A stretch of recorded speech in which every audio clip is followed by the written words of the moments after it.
처음에 업사이클링이라고 18년도에 이야기를 했을 때는 아무도 모르셨고요, 그 단어를. 그리고 이제 왜 너는 버려지는 걸 가지고 작업을 하니? 이거 누가 사니? 라는 이야기를 되게 많이 들었었어요. 그랬는데 지금은 이제 소비자들이 되게 더 많은 관심을 가지고 계시고,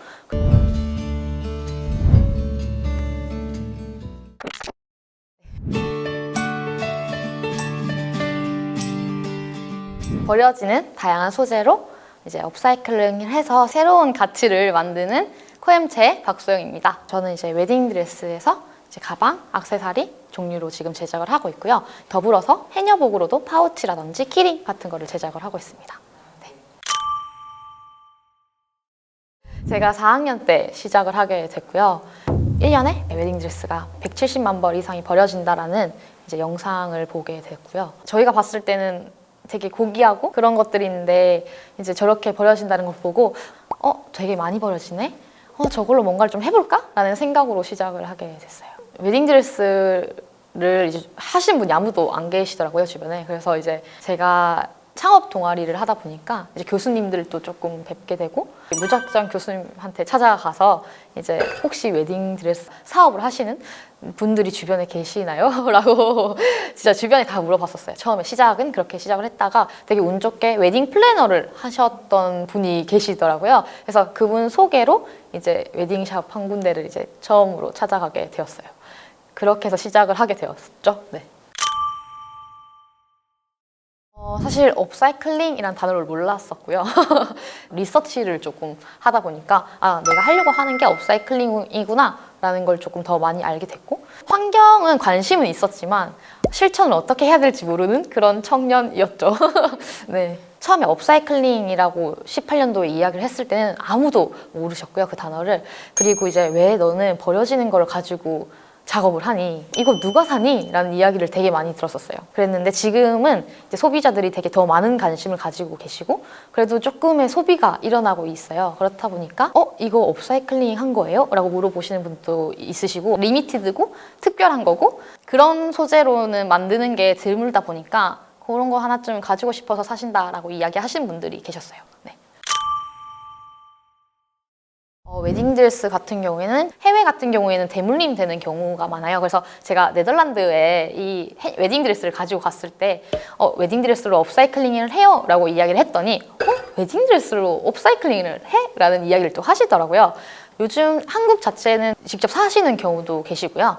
아니면 대부분은 대여로 많이 이용을 하시고 계세요. 2분기에서 4분기 정도가 평균으로 있고 있는 거고요.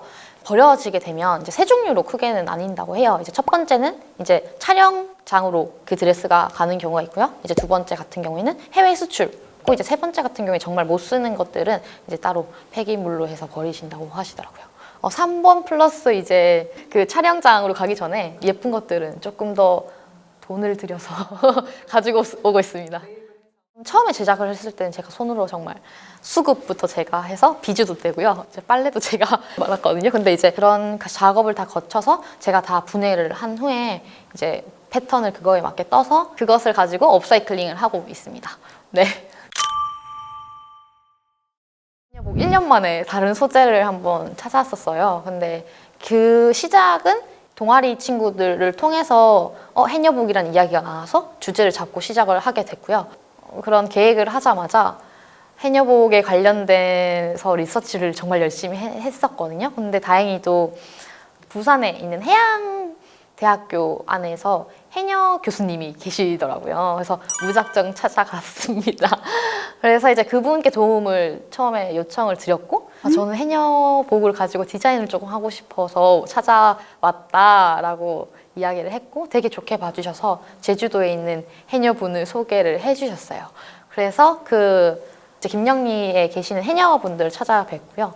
해녀분들 자체가 무형문화재로 지금 지정이 되셨잖아요. 그렇다 보니까 한 분당 해녀복이 한 벌 정도 나온다고 들었어요. 원래 지금 신문 기사로는 1000벌 가까이 1년에 버려진다고 되어 있고요. 그리고 그걸 보고 저는 무작정 찾아갔는데 안 버리시더라고요, 해녀복을. 그러니까 저 해녀복을 좀 버려지는 거 얻으러 왔어요. 그랬더니 없는데? 안 버리는데? 이렇게 또 얘기를 하시더라고요. 그래서 제가 그럼 어떻게 수거를 할 수 있을까요? 라고 했더니 해녀복 만드는 곳에 가면 자투리 나올 거니까 받아가라. 그래서 이제 해녀복 만드시는 분을 찾아갔더니 그 자투리 안 버린대요. 해녀분들이 이제 여기 구멍이 나면 메우러 오신다고 하시더라고요. 그런 걸로 이제 쓰신다고 하셔가지고 그럼 언제쯤 버릴까요?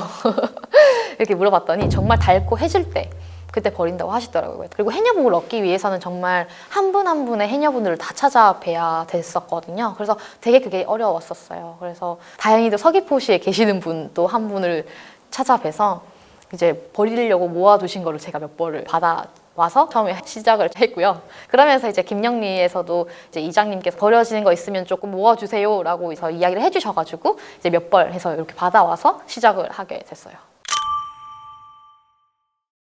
해녀분들 자체가 되게 아껴서 입는 것들이 되게 강하세요. 그렇다 보니까 막 엄청 막 버려지거나 하진 않는 것 같아요. 해녀분들이 쓰는 검정색 본드가 또 따로 계세요. 해진 곳에 이제 사용을 많이 하시더라고요. 그래서 정말 귀여워서 많이 입으시더라고요. 이제 해녀분들이 생각하시는 것 자체가 되게 조금 배울 점이 많다고 느꼈던 건 너무 욕심을 부리지 마라 라는 부분이셨고, 왜냐하면 바닷가에서도 생명체잖아요. 그래서 다들 이제 쓸 만큼, 이제 사용할 만큼, 먹을 만큼 이런 정도로 해서 채집을 하신다고 하시더라고요. 그래서 그런 걸 보면서 환경에도 너무 조금 대입이 된다고 생각을 했고요. 왜냐하면 정말 욕심을 많이 부리면 다친다, 그만큼 돌아온다라고 생각을 하시더라고요. 아이페이스, 지구를 빌려 쓰는 사람들. 지금 쓰고 있는 모든 것들이 지금 지구에서부터 나서 지금 저희가 빌려서 쓰고 있다고 생각을 해요. 사실 지구가 아낌없이 주는 나무라고 생각을 하기 때문에 저희는 그거를 염두를 해두고 사실 모든 제품을 예쁘게 오래 아니면 조금 더 의미 있게 사용을 하셨으면 좋겠고, 언젠가는 우리가 그 지구를 위해서 무엇인가를 조금이라도 돌려줄 수 있는 그런 것들이 되었으면 좋겠다라고 생각합니다. 저에게 2030이랑 환경을 조금 더 재미있고 즐기면서 아끼는 것입니다. 저는 이제 그린 기업이 되고 싶고요. 정말 지금은 작고 패션 브랜드이지만 저는 이제 나아가서 이제 그린 기업이 되고 싶어요.